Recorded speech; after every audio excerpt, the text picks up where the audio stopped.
बाबू ओम प्रकाश जी के बंगले पर, घर पर आहारचर्या करने को आए। इतना लंबा रास्ता तय करते हुए बाबूजी अहूरा नगर में भी चौका लगा रहे थे। उनको ये अंदाज था कि आचार्य नहीं आएंगे, इतनी दूर नहीं आएंगे। तो संघस्थ महाराज जियों ने कहा, बाबूजी आप यहाँ क्यों लगा रहे चौका?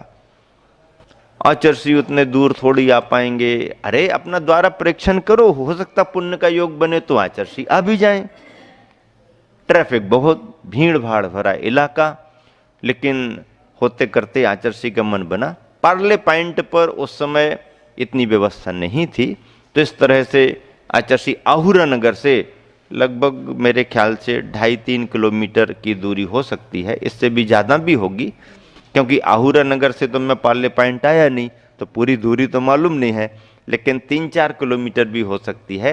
ऐसे पीछे पीछे रास्ते से आचार्य आए और ट्रैफिक बहुत, हलचल मच गई। आचार्य कहाँ जा रहे, क्या हो रहा, कहाँ जा रहे, वैसे ही भीड़ भाड़ इकट्ठी हो जाती। और निकलते निकलते पार्ले पॉइंट पर आए और बाबूजी के घर प्रगाहन हुआ। आहारचर्या अच्छे से संपन्न हुई और बाबूजी को स्वयं लगा कि अब मुझे लगा कि मेरी सेवा करने और चतुर्मास कराने का प्रसाद है, कृपा मेरे लिए इस रूप में मिली है। बहुत अच्छी भावना से, बहुत अच्छे तरीके से आहारचर्या संपन्न कराई। प्रभावना बहुत बड़ी हुई। पंच कल्याणक भी संपन्न हो गया। तत्पश्चात आचार्य का सूरत महानगर से बिहार हुआ। तो विहार करते करते आचार्य श्री सिद्ध क्षेत्र मांगी तुंगी की वंदना के लिए आगे बढ़े। मांगी तुंगी की वंदना अपने आप में वो भी एक वंदना है, कठिन है, राम हनु सुग्रीव सुडील गौ गवाक नील महानील है, कोड़ी 99 मुक्ति पयान। अब बताओ, सम्मेद शिखर जी के बाद में वर्तमान के निर्माण कांडों में यदि चर्चा करें तो मांगी तुंगी बहुत मुनि मोक्ष गए। रामचंद्र जी जैसे बलभद्र वहाँ से मोक्ष गए, हनुमान जैसे कामदेव मोक्ष मुक्ति को प्राप्त हुए। ऐसे सिद्ध क्षेत्र की वंदना करने का भाव आचार्य का था। सिद्ध क्षेत्र पर मंगल प्रवेश हुआ। कमेटी ने, समाज बंधुओं ने बड़े उत्साह से भव्य आगवानी की। समय पाकर के आचार्य ने क्षेत्र की वंदनाएं की, प्रवचन आदि का लाभ दिया और क्षेत्र की वंदना करके, प्रवचन आदि का लाभ दे करके बड़ी धर्म प्रभावना के साथ आचार्य का मंगल विहार वहाँ से हुआ। विभिन्न स्थानों से विहार करते करते आचार्य श्री सभी नगर उपनगर होते होते होते होते और आकर के सिद्धवरकूट में पुनः विराजमान हुए। सिद्धवरकूट से जो बिहार प्रारंभ हुआ गुजरात और महाराष्ट्र करते हुए, पुनः सिद्धवरकूट में विराजमान हुए। सिद्धवरकूट में अल्प प्रवास रहा। फिर वहाँ से आचार्य श्री का विहार नेमावर के लिए हुआ, जहाँ से आगे बढ़े थे। नेमावर में आकर के आचार्य श्री का ग्रीष्मकालीन प्रवास हुआ। नेमावर में आचार्य श्री रुके और ये सन 1997 का वर्ष प्रारंभ हो चुका था। मई का महीना निकल गया, जून का महीना प्रारंभ हो गया। आदि आदि प्रवास में आसपास के लोगों ने खूब धर्म लाभ लिया और प्रवास करते ही जो संयोजना आचार्य श्री के मन में चल रही थी, आर्य का दीक्षा देने का प्रसंग बन गया और संकेत मिलने लगे।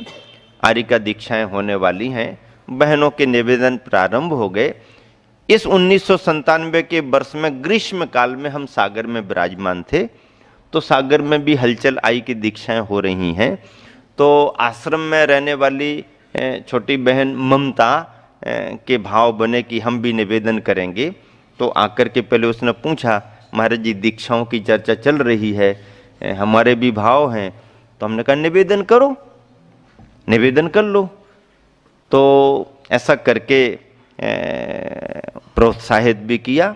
सन 1997 का ग्रीष्मकालीन हम लोगों का सागर में ही चल रहा था। आचार्य श्री नेमावर में विराजमान थे। अब इतनी भीड़ भाड़, इतने सारे निवेदन, नंबर लगेगा कि नहीं लगेगा, ये सबके मन में भाव तो रहता है। और वो पहले से ही लगभग 10 वर्ष तक 1987 से 97 तक ब्राह्मी आश्रम मड़िया जी में वो स्वयं रही, स्वाध्याय साधना करती रही। तो 10 साल का मतलब अभ्यास बहुत बड़ा होता है। आचार्य श्री के ख्याल में सारी बात थी।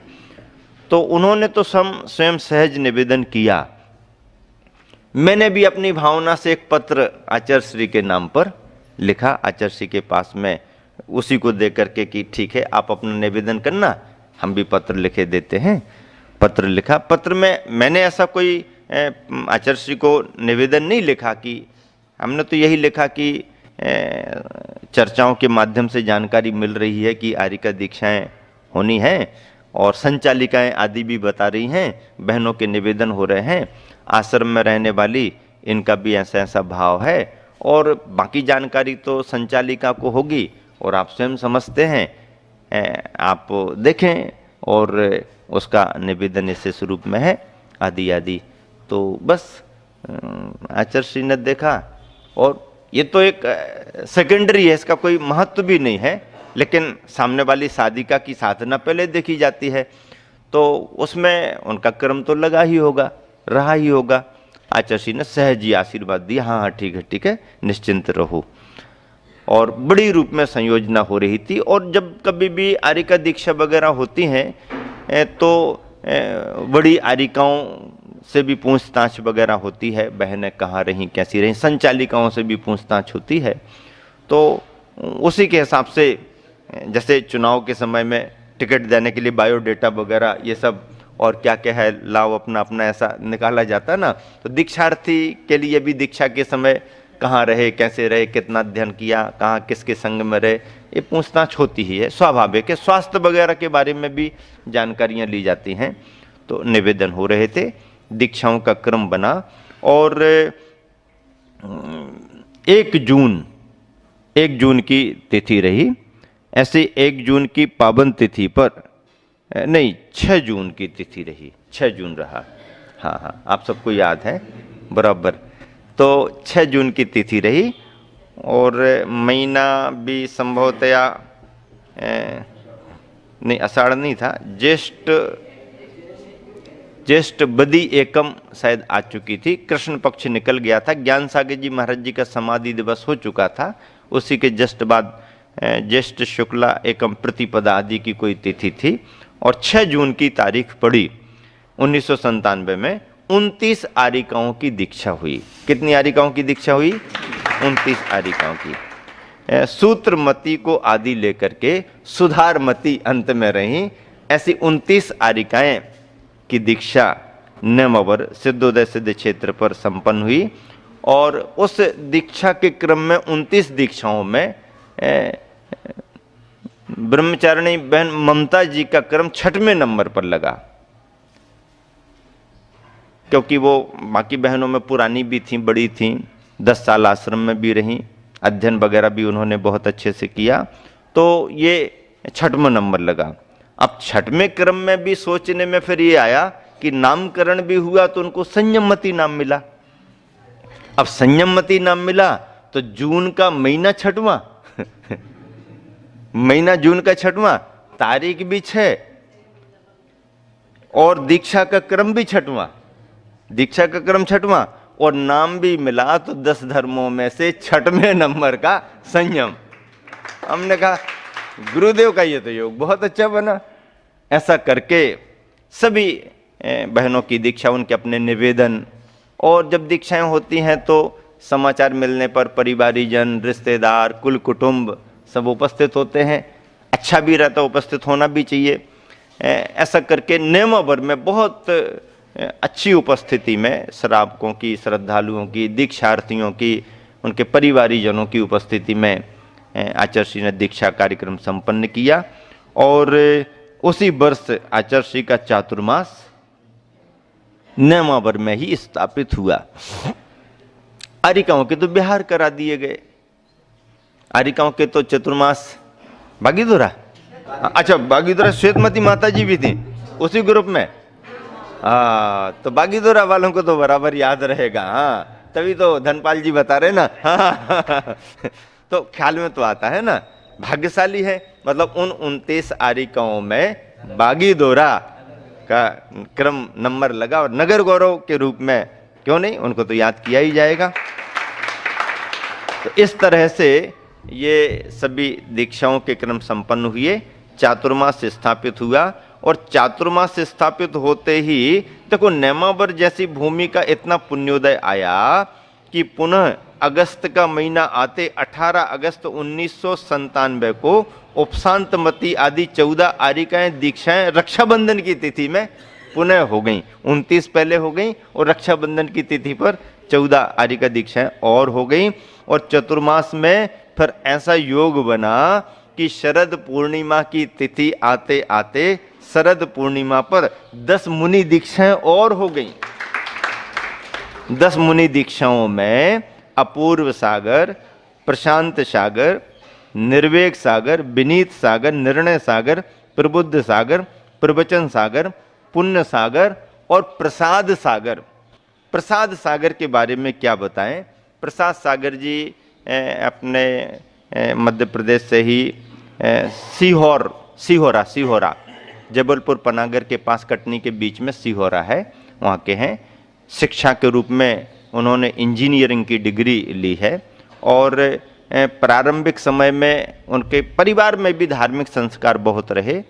उनके पिताजी स्वयं पदमचंद जी विरती थे और उनके पिताजी के पिताजी ब्रह्मचारी कल्याण दास जी का नाम उस इलाके में बहुत रहा। बाबा कल्याण दास जी ब्रह्मचारी ग्रस्त ब्रह्मचारी रहे, पर उन्होंने बोहरी बंद क्षेत्र को विकास में लाने में और परिचय कराने में पूरा जीवन लगा दिया। गांव गांव शहर शहर घूम घूम करके और लोगों को प्रेरित करके कि ऐसा स्थान है और बहुत मेहनत करके ईमानदारी से प्रामाणिकता से अर्थ का संग्रह कर करके उस क्षेत्र का विकास कराया। उस क्षेत्र में वो प्रतिमा पहले ऐसे ही पड़ी थी और लोग गोबर लगाते थे उसमें। शांतिनाथ भगवान की जो प्रतिमा मूल नायक है, गोबर लगाते थे।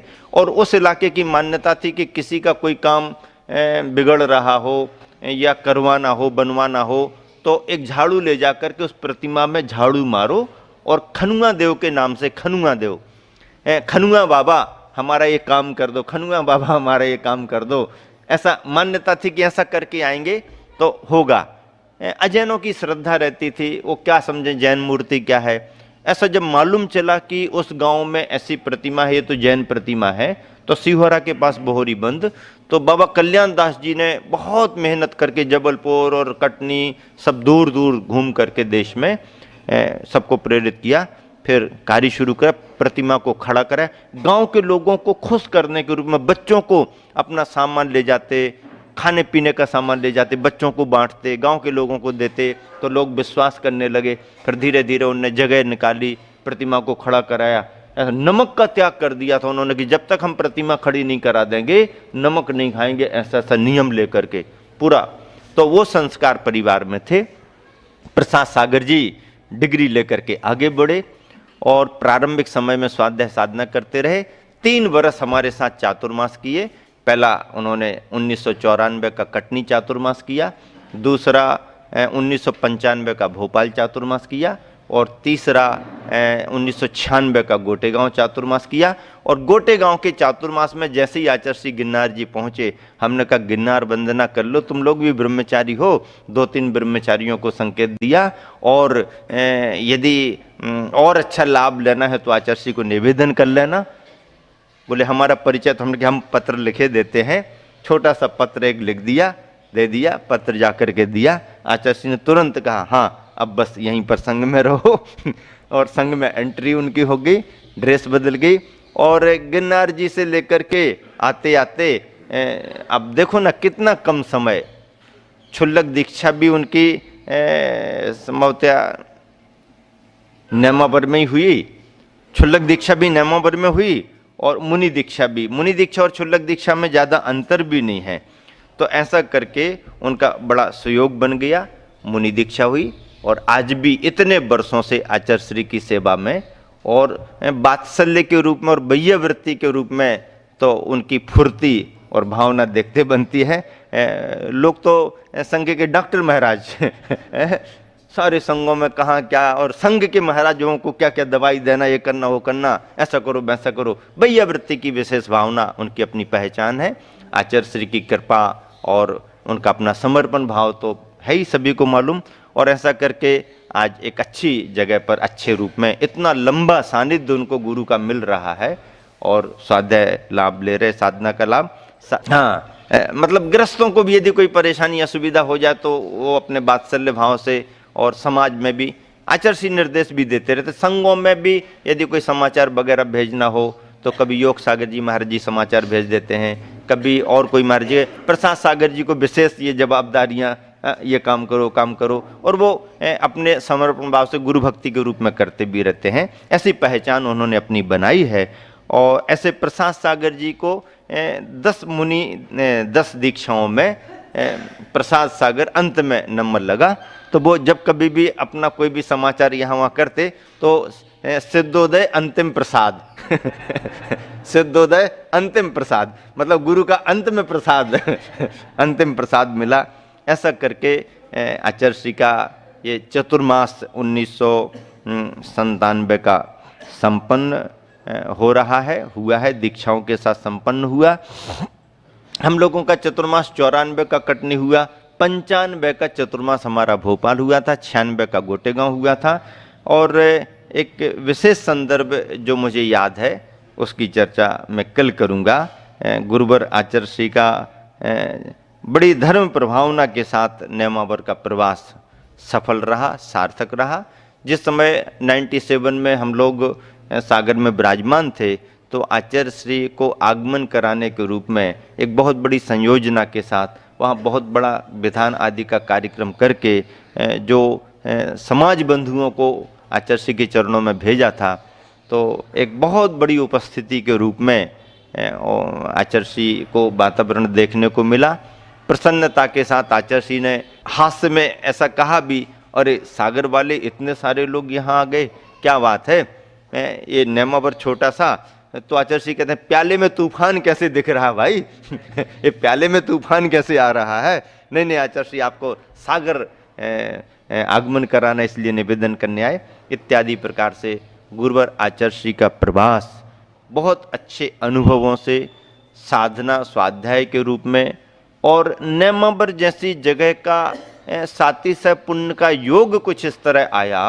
आचार्य श्री उस समय कहते थे इतनी सारी दीक्षा देने का योग हमारा एक ही बार में बार बार बना ही नहीं, ये क्या पता यहाँ का क्या प्रभाव है कि मन बनता जा रहा है और दीक्षाएं भी होती जा रही हैं, स्थान का प्रभाव है।